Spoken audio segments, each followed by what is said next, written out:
A'udhu billahi minash shaitanir rajim. I seek refuge with Allah Almighty from Satan the Rejected One. Bismillahir Rahmanir Rahim. By the name of Allah, the Beneficent, the Merciful. Alhamdulillahi Rabbil Alameen. Sallallahu ta'ala ala habibihi Muhammadin wa alihi wasallam. Assalamu alaikum and welcome to our segment on Surah Al-A'raaf. Inshallah, today we will cover the 12th Ruku of Surah Al-A'raaf, verses 94 to 99. So far in this surah, we have read about the people of Prophet Nuh alayhi salam, the people of Ad, to whom Prophet Hud alayhi salam was sent, the people of Thamud, to whom Prophet Saleh alayhi salam was sent, the people of Prophet Lut alayhi salam, and the people of Madian, to whom Prophet Shuaib alayhi salam was sent. You must have noticed that each of these nations had different societies. They had different social norms, with their ways of thinking and their behaviors, and each of them had a different end. The previous ruku ended with the destruction of the people of Madian, to whom Prophet Shuaib alayhi salam was sent. May Allah grant us the ability to understand the true meanings of the Quran by the grace of His Prophet Muhammad sallallahu alaihi wasallam. Ameen. With this dua, let's begin the 12th of Surah Al-A'raaf. Bismillahirrahmanirrahim. Verse 94. وَمَا أَرْسَلْنَا فِي قَرْيَةٍ مِّن نَبِيٍّ إِلَّا أَخَذْنَا أَهْلَهَا بِالْبَأْسَاءِ وَالضَّرَّاءِ لَعَلَّهُمْ يَضَّرَّعُونَ. And we sent to no city a prophet, except that we seized its people with adversity and hardship, that they might humble themselves. In this verse, the purpose of sending prophets has been clearly stated, and that is, number one, to convey the message of Allah and His commands to the people and remind them about Tawheed, the oneness of Allah. He is their creator, and He is the owner, and He is the sustainer of all His creatures. Therefore, only He should be worshipped, and all expectations should be placed on Him and nobody else. And number two, to present before the people a practical example of the divine teachings and guidance, so that no one can say that it is beyond their power to follow these commands. Not only did the prophets preach the message, but they also practiced it, so that people can see how they should be. When people showed disobedience to the message of truth, they were forced to turn away from their wrong ways through difficulties and hardships, and come to the right path. Let's go on to verse 95. ثُمَّ بَدَلْنَا مَكَانَ السَّيِّئَاتِ الْحَسَنَةَ حَتَّى عَفَوْا وَقَالُوا قَدْ مَسَّ آبَاءَنَا الضَّرَّاءُ وَالسَّرَّاءُ فَأَخَذْنَاهُمْ بَغْتَةً وَهُمْ لَا يَشْعُرُونَ. Then we exchanged in place of the bad the good, until they increased and said, "Our forefathers were touched with hardship and ease." So we seized them suddenly, while they did not perceive. Afaw means they increased or prospered. From this verse, we can see that Allah is merciful and loves His creatures so much. He does not send His harsh punishments on them, to the wrongdoers immediately, but gives them some respite. This is also mentioned in Surah Al-Nahl, verse 61, where it says, "And if Allah were to impose blame on the people for their wrongdoing, He would not have left upon it any creature, but He defers them for a specified term. And when their term has come, they will not remain behind an hour, nor will they proceed." Everyone lives according to their destined terms. Allah also gives them some respite if they do wrong. So when they continue to increase in their wrongdoings, instead of changing and coming to the right path, their destruction comes to them suddenly at the end of their respite, according to Allah's law. This is also mentioned in Surah Al-Zukhruf, verse 66, where it says, "Are they waiting except for the hour to come upon them suddenly, while they perceive not?" Let's go on to verse 96. وَلَوْ أَنَّ أَهْلَ الْقُرَى آمَنُوا وَاتَّقَوْا لَفَتَحْنَا عَلَيْهِمْ بَرَكَاتٍ مِنَ السَّمَاءِ وَالْأَرْضِ وَلَكِنْ كَذَّبُوا فَأَخَذْنَاهُمْ بِمَا كَانُوا يَكْسِبُونَ.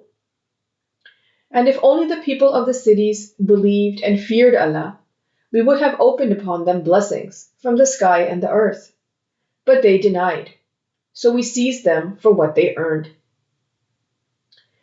In this verse, there is a reference to all the cities and nations that had taken the path of darkness and continued in their wrongdoings. Allah conveyed the message of truth to them through His prophets, but even then, these people did not see the light of guidance and come to the right path. They did not stop from their ancestral ways of thinking and acting. They continued with their arrogance, their polytheism, their transgression, indulgence in their worldly pleasures, and oppression. So the punishment came upon them. However, if the people believed and withdrew their hands from all their evil deeds, the doors of blessings would be opened for them. But when the people rejected and denied the commands of Allah and the teachings of the prophets and the messengers, they were punished because of their wrong deeds. Surah Al-Ankabut, verse 40, mentions these people. It says, "So each we seized for his sin, and among them were those upon whom we sent a storm of stones, and among them were those who were seized by the blast, and among them were those whom we caused the earth to swallow, and among them were those whom we drowned. And Allah would not have wronged them, but it was they who were wronging themselves." Let's go on to verse 97. Afa amina alul qura ayyatiyahum basuna bayatan wahum na'imun. Then do they feel secure, the people of the cities, that comes to them our punishment at night while they are asleep? Afa minu or afa amina means do they feel secure? Na'imun means asleep. The purpose of stating the stories of the past nations and the prophets that came to them is not just to narrate history, but to make us aware of the societies, their beliefs, ways of thinking and behavior of these nations, so that we can compare ourselves today with those and know what will happen with us tomorrow if we continue on the same path. Allah's divine law does not change.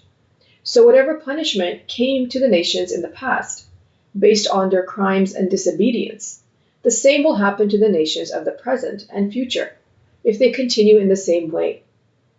Because there is no change in the universal laws of Allah, the same law is applicable in the universe even today.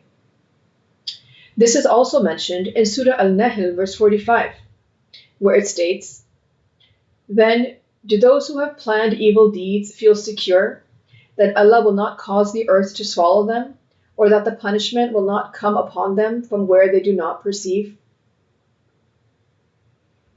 Let's go on to verse 98. Awa amina ahlul qura ayyatiyahum basuna duhanwahum yal'abun. And do they feel secure, the people of the cities, that comes to them our punishment in the daylight while they play? Suhan means daylight or daytime. Just as the past nations were punished for their wrongdoings, even today, those who do such things suffer similar punishments.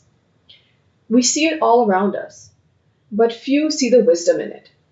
while most fail to contemplate, learn, or take counsel from it. One of the main reasons for this is that we merely consider the accounts of the past nations as just historical events. But this way of thinking is completely wrong.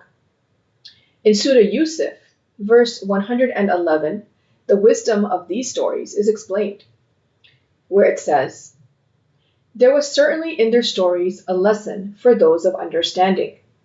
Never was it a narration invented, but a confirmation of what was before it and a detailed explanation of all things and guidance and mercy for a people who believe." Let's go on to verse 99.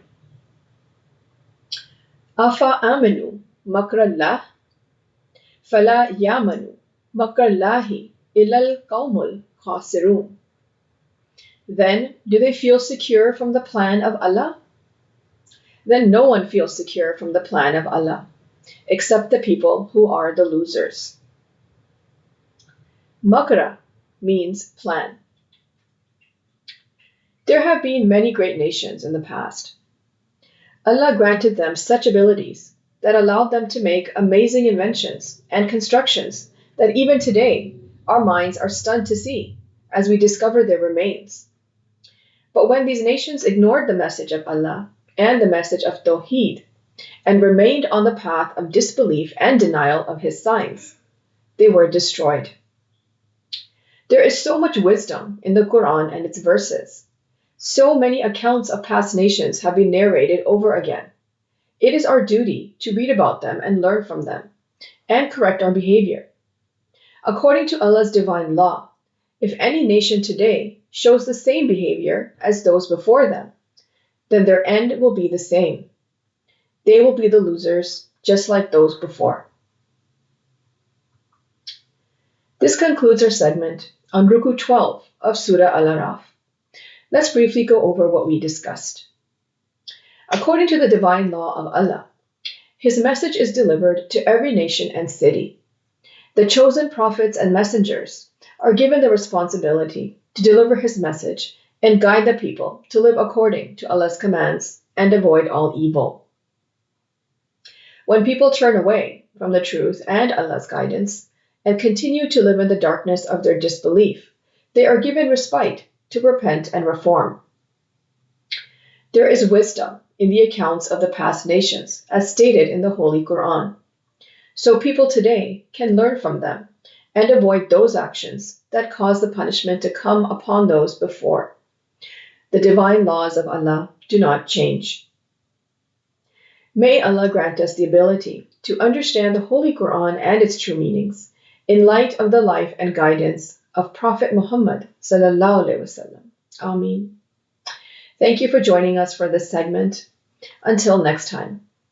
Sadaqallahul Aliyyul Azim. Allah speaks the truth, the exalted, the great. Sallallahu ta'ala ala habibihi Muhammadin wa alihi wasallam.